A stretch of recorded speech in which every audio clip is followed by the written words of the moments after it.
ایک بھائی نے پوچھا ہے کہ کیا اہل جنت کی زبان عربی ہوگی؟ دیکھیں، جنتیوں کی زبان کیا ہوگی اور جہنمیوں کی زبان کیا ہوگی، اس سلسلے میں صحیح سند سے کچھ بھی ثابت نہیں ہے۔ یہ جو کہا جاتا ہے کہ اہل جنت کی زبان عربی ہوگی تو یہ صحیح نہیں ہے۔ اسی طرح یہ بھی صحیح نہیں ہے کہ جہنمیوں کی زبان فارسی ہوگی۔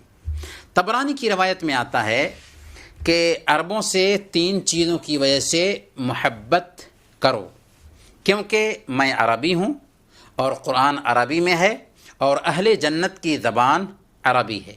اس حدیث کے بارے میں امام ابن جوزی اور دوسرے متعدد ائمہ نے کہا ہے کہ یہ روایت من گھڑت اور موضوع ہے، اس لیے اس سلسلے میں خاموشی ہی بہتر ہے۔